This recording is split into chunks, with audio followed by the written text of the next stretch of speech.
अब इसके बाद जो बात होगी वो बात होगी 6 बिलीव की, यानी कि आपने 6 बेसिक सीख लिया है, क्या क्या करना है ये सब सीख लिया है। लेकिन यहाँ पे है ना, लोग आते हैं करते हैं, लेकिन लोग है ना भरोसा नहीं कर पाते हैं।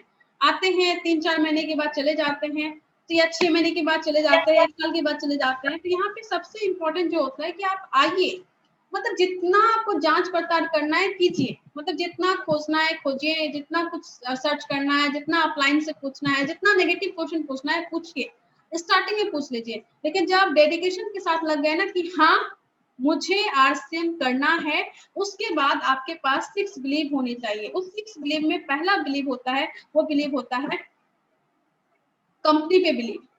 आपको कंपनी पे बिलीव रखना है, आपको ये बिलीव रखना है कि हमारी जो कंपनी है अगर कुछ भी कर रही है तो वो हमारे लिए ही कर रही है, हमारी सफलता के लिए ही कर रही है, इसका बिलीव आपको रखना है। इस बिलीव से रखिए कि अगर कंपनी कोई भी डिसीजन ले रही है, कोई भी प्रोडक्ट लेके आ रही है, तो वो हमारे लिए लेके आ रही है और हमें मैक्सिमम उसका प्रॉफिट उठाना है, हमें मैक्सिमम उसका लाभ उठाना है। तो इस तरीके से कीजिए। दूसरा बिलीव होता है वो होता है सिस्टम पे और प्रोडक्ट पे। जो भी हमारा सिस्टम है वो सिस्टम पे भरोसा रखिए।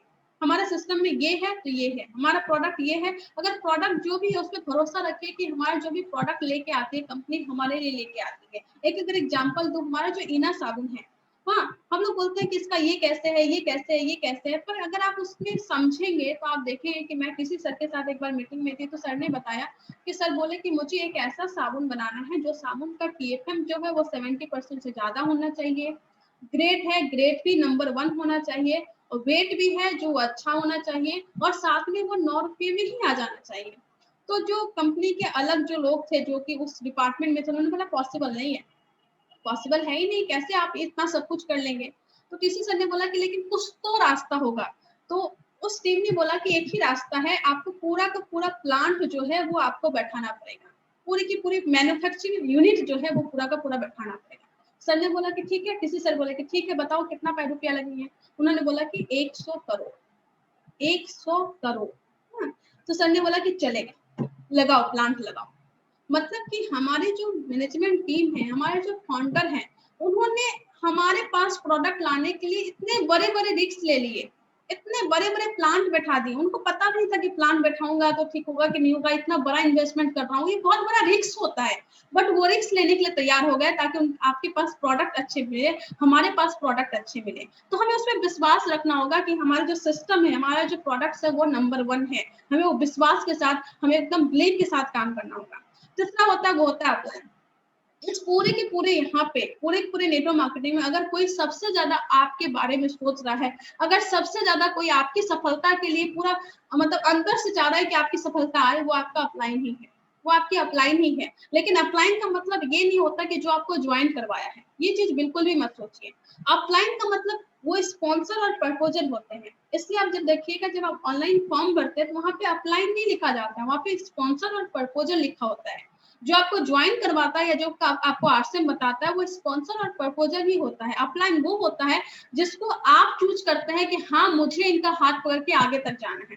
तो अपलाइन को वैसे चूज कीजिए जो एक्टिव भी और ग्रोइंग भी हो, मतलब वो काम भी कर रही हो और ग्रो भी कर रही हो। सिर्फ भागने दौड़ने वाला आदमी नहीं चाहिए हमें कि जो बस भाग दौड़ रहा है पर ग्रो नहीं कर रहा है, और सिर्फ जो ग्रो कर रहा है लेकिन काम नहीं कर रहा है वो भी हमें नहीं चाहिए होगा। हमें एक्टिव और ग्रोइंग दोनों चाहिए होगा।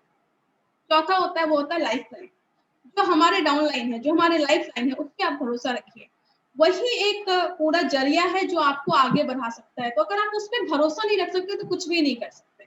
मतलब कैसे आप आगे जाएंगे, मतलब कि एक ऐसा हो कि जिस सीढ़ी पे आप चढ़ रहे हैं, उस सीढ़ी पे अगर आपको भरोसा नहीं, आपको ये लगता है कि मैं गिर जाऊंगा, मैं ये सीढ़ी टूट जाएगी, ये हो जाएगा वो हो जाएगा, तो फिर आप चढ़ नहीं पाएंगे उस सीढ़ी पे। तो आपकी जो लाइफ लाइन है वो ऐसी सीढ़ी है जो सीढ़ी पे चढ़ चढ़ के आपको सफलता तक पहुंचना है। तो उस पे आप भरोसा रखिए, अपने लाइफ लाइन पे भरोसा रखिए। और उसके बाद आता है वो खुद पे, आपको खुद पे भी भरोसा होना चाहिए।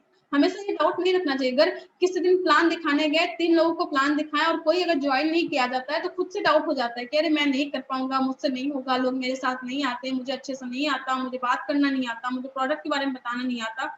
तो फिर ऐसे नहीं चलेगा। आपको खुद पे भरोसा रखना है कि ठीक है ये 3 आदमी को प्लान दिखाया, अभी नहीं आया तो बाद में आ जाएगा, क्या फर्क पड़ता है।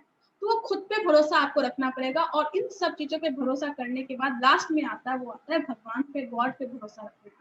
भगवान पे भरोसा रखना है कि हाँ अगर मैं मेहनत करूं तो भगवान मेरे साथ है, अल्लाह मेरे साथ है, मुझे देगा ही देगा।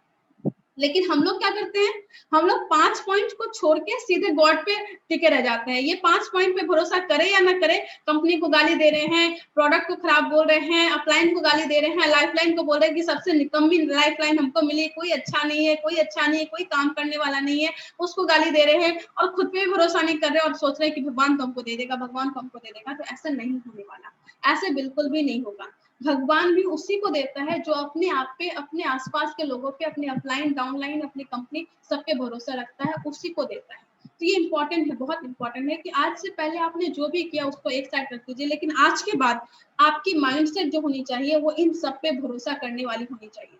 मैं ये नहीं कहती कि पूरा अंधभक्त भग जाना। अगर आपको कुछ कमी दिख रही है लाइफ लाइन में तो आप उसको ठीक करना है। अगर आप लाइन में कुछ कमी दिख रही है तो आप उसको, उनसे बात करना था कि सर ऐसे नहीं होना चाहिए था, ऐसे होना चाहिए था। अगर कंपनी में कुछ भी अगर आपको गलत दिख रहा है तो आप अपनी कोर टीम से बात कर सकते हैं, अपने वो आपको समझाएंगे कि ऐसा क्यों है। कभी कभी हम नीचे से जब चीजों को देखते हैं तो हमें लगता है कि नहीं ये गलत, ये गलत, ये गलत, लेकिन जब आप अंदर जाके देखेंगे तो लगेगा कि नहीं, ये सबके दृष्टि से अगर देखा जाए तो ये सही है।